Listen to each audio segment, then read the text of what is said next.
Hello, my friends. This is The Art of Prepping. I just recently watched an excellent video on nutrition. Now, I didn't come from some kind of doctor or nutritionist person. He didn't have like all the facts 100%, but yet it was very good. He was probably like 85, 90% there. And while I'm no expert, I have investigated this subject for many decades and have at least enough knowledge that I know for sure that is true. And so I think that can be somewhat of a guiding light for you if you're having questions about this kind of sort of topic. In fact, nutrition is more of a hobby for me. And while I'm not always a very good example in my personal life, even though I do try, and comparatively, I'm probably a much healthier person in terms of what I eat than others, there are certainly other people who do a much better job. But nonetheless, it's not because I don't know any different. It's just because it's that difficult sometimes to eat that clean. And I think that we all know what we're talking about, especially if you live like where I live in a more rural area.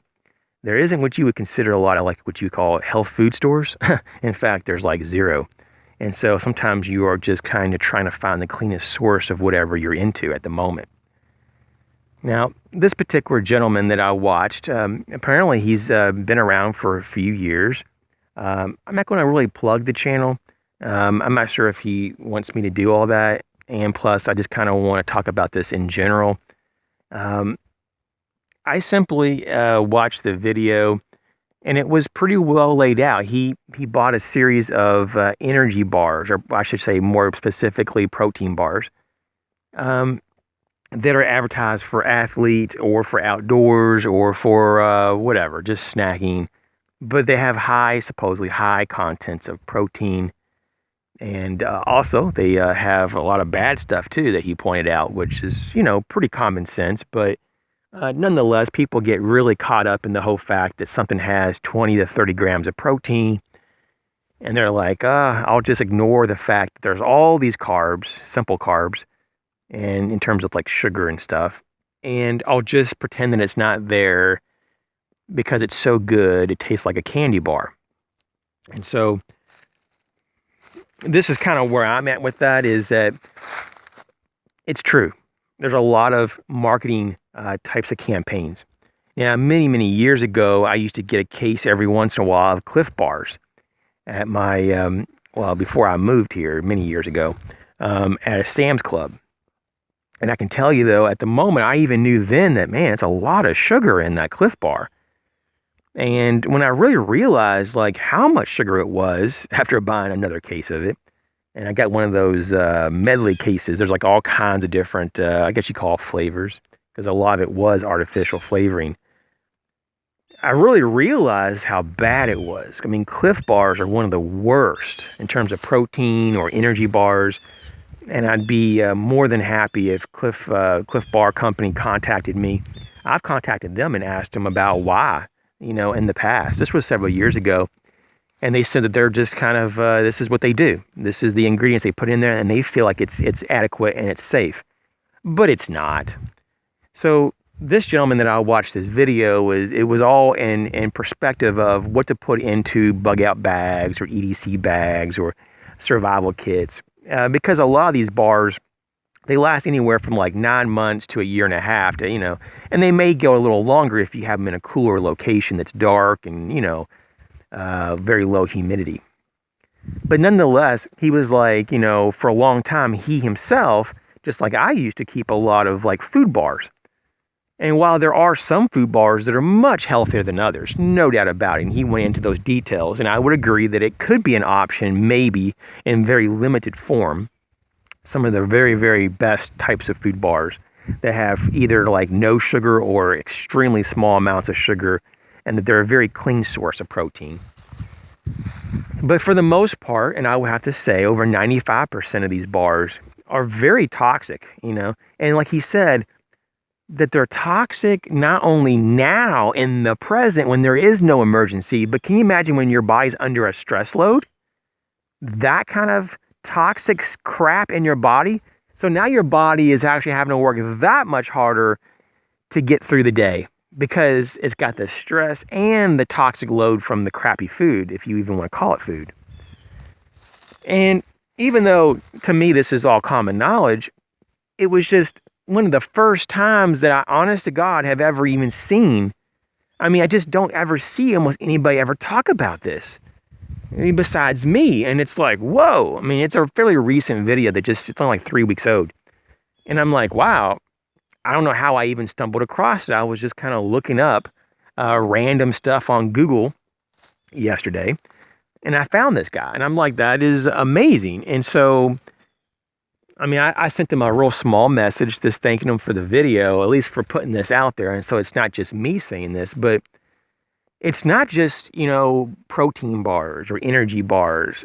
It's the crap in our waters, guys. It's the GMO food. It's the vaccines. It's our lifestyle. We're overexposed to the electromagnetic spectrum. I mean, we just have so much crap that's bombarding us. MSG, all this artificial flavoring is very toxic to our body. Most of them are excitotoxins, and they will actually stimulate the molecules and the cells to the point of death. I don't know, people. We're surrounded by toxins. Now, at this particular point, over half the people say, "Oh, just live with it. What do you want to do? Just live in a bubble." And I get that a lot from actually friends. They're like, "Oh, I gotta die sometimes. Might as well enjoy it." That is a bunch of hogwash, And actually, to me, it's like I get kind of pissed off. I'll just be honest with you. And those kind of people I don't really hang out with anymore. To me, honestly, I just kind of limit myself with those people. Because if people just completely give up on their own well-being and they don't even take part in being responsible for their own health, can you imagine how they're going to actually be helpful to you, or how they're going to be any kind of contribution to society? They won't. They'll just take the easiest shortcuts. And that's what we've seen over and over with a lot of preppers that begin. They just want to do the quickest things, not the best things.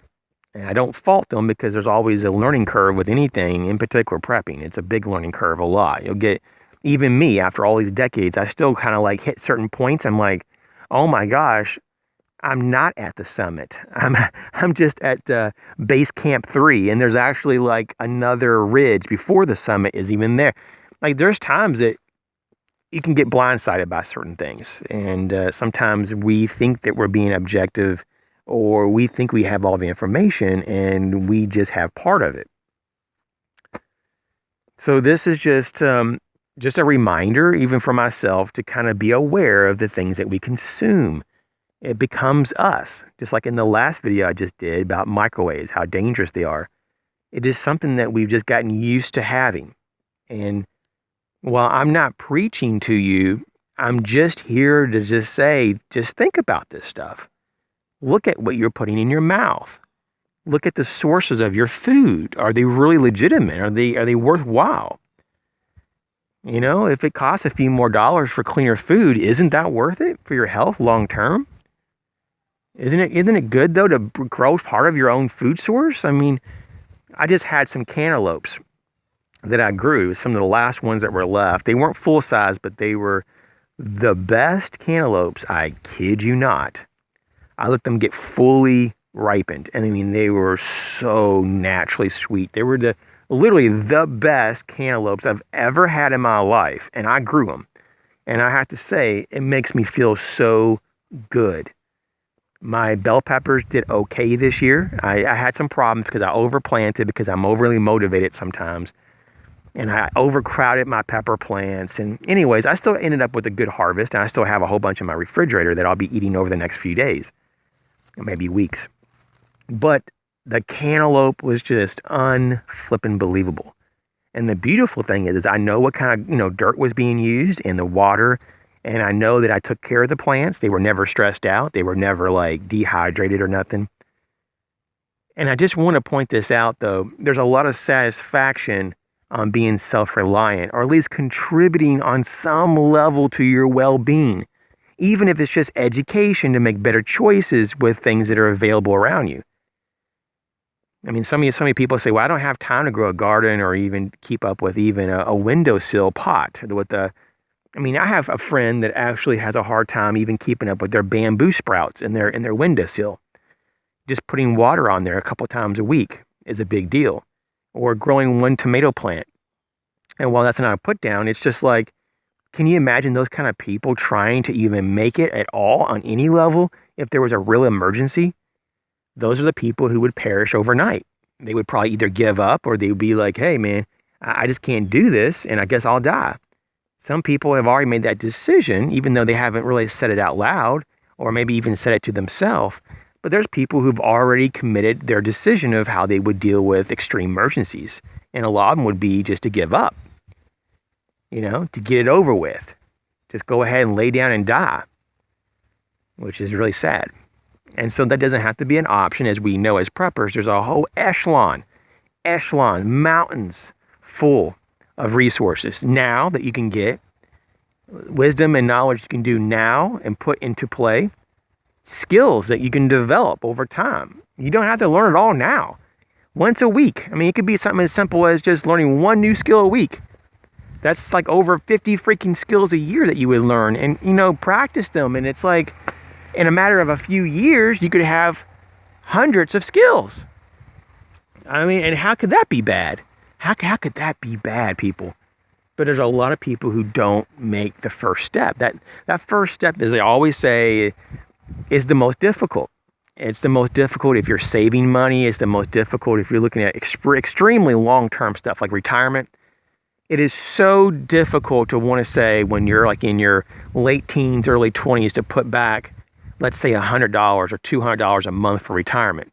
Because retirement is like the last thing you're thinking of. Like, I don't really even care about retirement because typically you're well, you have a lot of energy, and you don't think about when you get older, you start to slow down, you have different needs and wants, and that you don't want to work all your life. And so it's just really good to get a good perspective on what it is that you want to do. And when you're coming into prepping, it makes things a lot easier if you're healthier. And it's a lot easier when you know the things that are killing us. So I may to continue some series if I get good feedback to do more series about the things that are killing us. And I would like to do like a really intense series and really go into detail about fluoride and go in detail about GMO foods and go into detail about why the government just covers all this crap up. And as preppers, what we can do about it. So if that's interesting at all, please let me know. Otherwise, I'll probably just do other topics. But hey, you guys take care.